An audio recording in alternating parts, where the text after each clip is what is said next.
ऐकलं असेल की आता स्पीकवेलच्या 80 ब्रांचेस आहेत आणि आपण आपल्या कार्यक्रमाच्या माध्यमातून स्पीकवेलच्या सहाय्याने आम्ही तुम्हाला इंग्लिशचं ट्रेनिंग देणार आहोत। आज आम्ही आजच्या या भागामध्ये तुम्हाला सांगणार आहोत की नेमकं कसा हा कार्यक्रम असणार आहे, किती एपिसोड्स असणार आहे, कशा प्रकारची रूपरेषा असेल, तुम्हाला काय काय शिकता येईल। तर पुन्हा सुरुवात करूया एकदा चर्चेला। आपण जाणून घेऊया प्रसन्ना आणि वैशालीकडनंच की कशा प्रकारे आपण हा कार्यक्रम करणार आहोत। काय सांगाल नेमकी कशा प्रकारे आपली रूपरेषा असेल, प्रेक्षकांना एकदा सविस्तर सांगा की एकूणच आपले किती एपिसोड्स करणार आहोत आपण आणि कशा प्रकारे आपण त्यांना ट्रेनिंग एकूण आपण 8 एपिसोड असे करणार आहोत आणि त्याच्यामध्ये आम्ही तुम्हाला पूर्ण स्वरूप दाखवणार आहोत की इंग्रजी शिकण्याचं जे माध्यम आहे ते कशा प्रकारे आहे। म्हणजे तुम्ही फक्त व्याकरण नाही तर कॉन्व्हर्सेशन ज्याला आपण बोलीभाषा म्हणतो ते करणं अतिशय गरजेचं आहे। तर त्याचे किती किती निरनिराळे प्रकार आहे, कुठे कुठे जाऊन आपल्याला असं वाटतं की आपल्याला इंग्रजी बोलायला हवी आहे पण नाही आला कारण आपण जरा थांबतो। मग ते जे आम्ही म्हणजे जे संदर्भ त्याचा आहे तो आम्ही विस्तारपणे तुम्हाला दाखवणार आहोत। आणि विशेष करून आज आपण भारतात राहतो, त्याच्यामध्ये अनेक भाषा बोलल्या जातात आणि त्याच्यामध्ये काय होतं की आपली जी भाषेचं जे स्वरूप आहे ते इंग्लिश माध्यमातून आपल्याला दिसून येतं।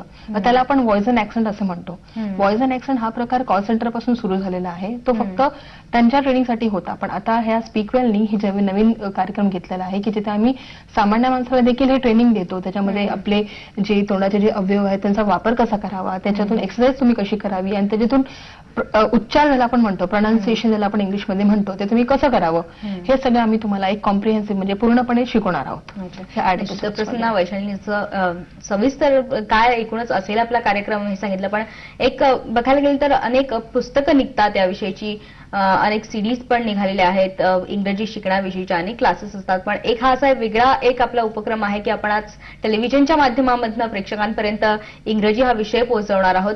तर एक एपिसोड जर आपण घेतला तर तो एक एपिसोड कसा असेल ते आपल्या प्रेक्षकांना सांगा, नेमकं काय वेगळे पण आपण त्यांना देणार आहोत आणि काय त्यांना अजून मिळू शकतं। आता मॅडम जसं म्हणाला त्यांनी खूप चांगला शब्द वापरला, कॉम्प्रिहेन्सिव्ह।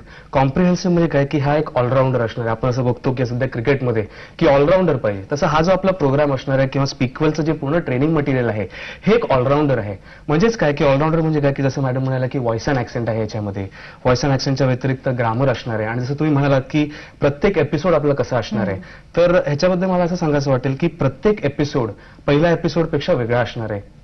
आणि जसं आपण बघतो की सायकलची चेन असते ती इंटरलिंक्ड असते, तसं एक प्रोग्राम दुसऱ्या प्रोग्रामला लिंक असणार। त्यामुळे मला प्रेक्षकांना असंही सांगायचं वाटेल की त्यांनी हा कुठलाही एपिसोड मिस करू नये आणि प्रत्येक एपिसोडमध्ये काहीतरी त्यांना नवीन शिकायसारखं मिळेल। आणि टिपिकली आपण बघतो की बऱ्याचशा वेळेला नुसतं ग्रामरवर भर दिला जातो, नुसतं व्याकरण केलं जातं आणि काही काही वेळेला फक्त थिअरी केली जाते। पण हा आपला कार्यक्रम असा असणार आहे की ज्याच्यात आम्ही रिअल लाईफ काही सिनॅरिओ शूट करणार आहोत, तेही आपण दाखवू।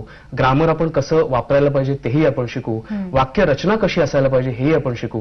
त्यामुळे जसं मी म्हटलं की हा ऑलराऊंडर असणार आहे आणि प्रेक्षकांना प्रत्येक एपिसोड तेवढाच आवडेल।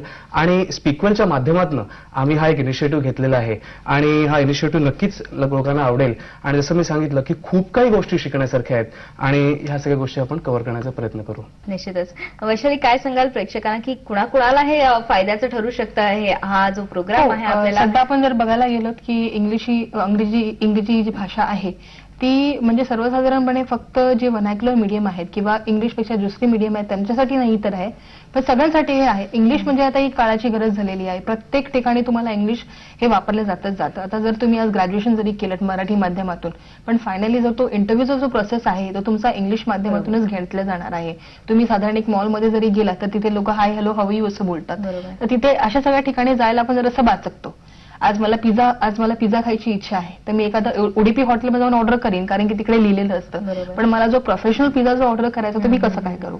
नंतर मला बँकेत एखादं अकाउंट ओपन करायचं आहे। तर ही जी गोष्टी आहे, ही ज्या या भीती जे आहेत सर्व साधारणपणे फक्त स्टुडंट्सला नाही तर चांगले चांगले प्रोफेशनल्स असतात त्यांना सुद्धा असते की म्हणजे त्यांचा जो अभ्यास असतो तो मुंबईच्या व्यतिरिक्त कुठे बाहेर झालेला असतो, पण त्यांना इकडे आल्यानंतर मुंबई एक फास्ट सिटी आहे। ओके, त्याच्यामुळे ह्या सगळ्या गोष्टी त्या लोकांना समजायला फरक पडतो। आणखी कशा कशा प्रकारे कुणाकुणाला उपयोगी पडणार आणि आपण काय काय या कार्यक्रमामधून देणार आहोत ते आपण सविस्तर आणखी सांगूच प्रेक्षकांना। मात्र इथे एक छोटासा ब्रेक घ्यायची वेळ झाली आहे, एक छोटासा ब्रेक घेऊया। हितगुजमध्ये आम्ही इंग्रजीचं हसतखेळ शिक्षण तुम्हाला देणार आहोत आणि ते कसं असणार आहे, क्लासेस कसे असणार आहे, काय काय देणार आहोत ते आज आम्ही तुम्हाला सांगणार आहोत। इथे एक छोटासा ब्रेक घेतो, आपण पाहत राहा झी 24 तास।